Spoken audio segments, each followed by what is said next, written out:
Thank you very much, and I'm glad to be able to be with you all tonight, even though I wish it weren't necessary for us all to gather tonight, yet again to speak out against this injustice. And it was illuminating to hear both Christian and Jen talk about the injustice, talk about the situation faced by Julian Assange, talk about the situation faced by WikiLeaks, and to hear from Jen that even legal privilege, the confidentiality of the exchange and advice given between a lawyer and their client has not functioned in this matter. I think it's very important for us all to remind each other and other people we talk to outside this meeting about this situation, about exactly what WikiLeaks has done, exactly what WikiLeaks has achieved, exactly what WikiLeaks has revealed. Go back to April 2010. Between April 2010 and April 2011, in a 12-month period, WikiLeaks published the following material.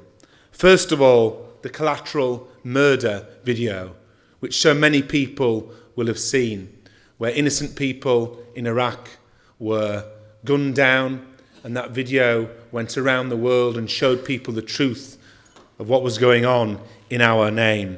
The Afghanistan war logs in July 2010. Similarly, the Iraq war logs in October 2010, which showed the real number of civilians who'd been killed in Iraq, and revealed as well instances where civilians had been, and how many civilians had been shot by United States troops for being too close to checkpoints, including people who were pregnant women, including people who were mentally ill.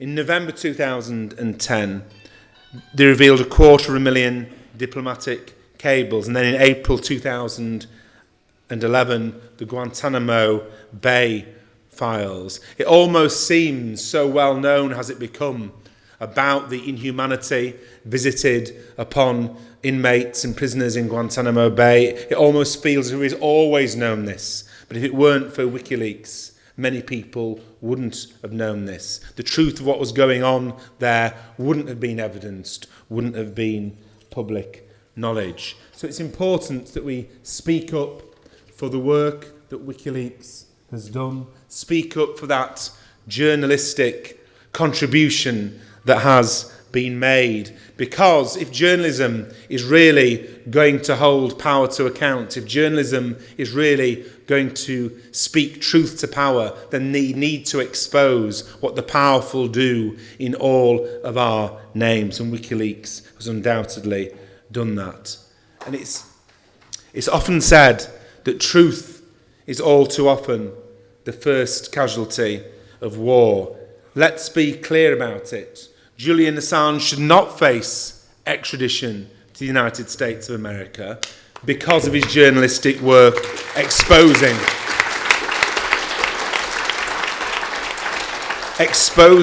the horrors of war in Iraq and Afghanistan. It may be uncomfortable for those who wage illegal wars that the truth is known, but exposing the atrocities of war, as WikiLeaks has done, represents the very finest traditions of investigative journalism. Just imagine how poorer our understanding of the barbarity of the Vietnam War would have been had those who exposed the US atrocities in Vietnam then been subjected to prosecution for doing so. Are we really going to hand over someone to spend 175 years in prison, the rest of their life in prison, for exposing killings and exposing abuses in Iraq and Afghanistan, including the killing of journalists? It's wrong that the Conservative government signed the extradition warrant to the United States. It not only appears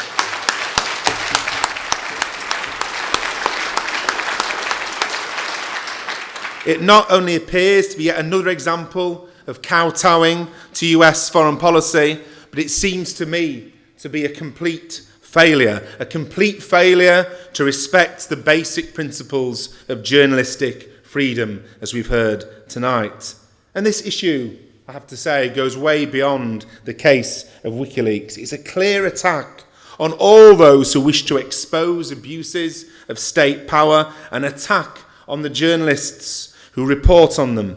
It's deeply worrying implications for media freedoms, for freedom of speech, and for civil liberties in our country.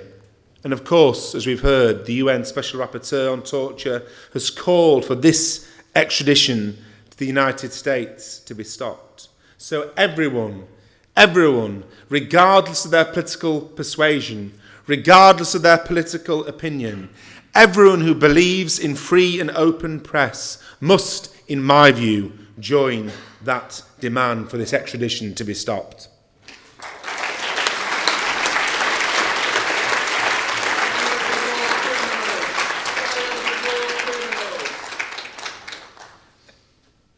People will have seen today, quite rightly, in what seems like and what is a much more minor point, there's been justified criticism for the arrangements the Conservative government has with press in the press lobby in Parliament. I do hope that all the journalists who have spoken out against that also speak out against the extradition of a journalist, Julian Assange, for this.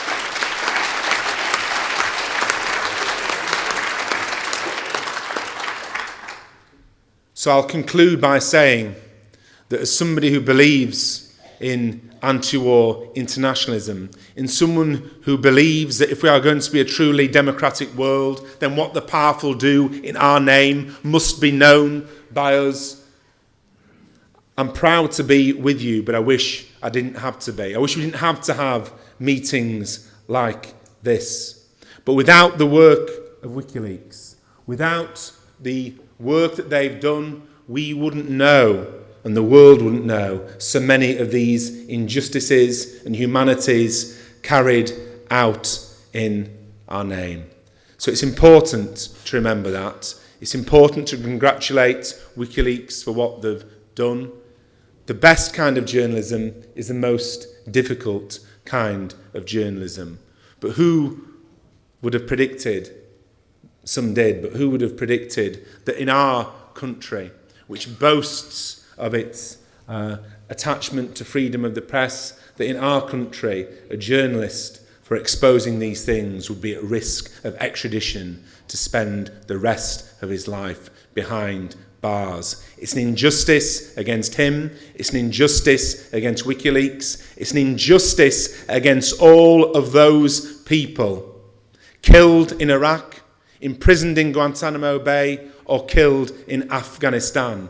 And as Martin Luther King said, an injustice anywhere is an injustice everywhere. It's our job as human beings who care about other people to speak out against these injustices. And it's our job as human beings that care about other people to speak up for journalists who, for speaking out against these injustices and revealing these injustices, face extradition and face life behind bars.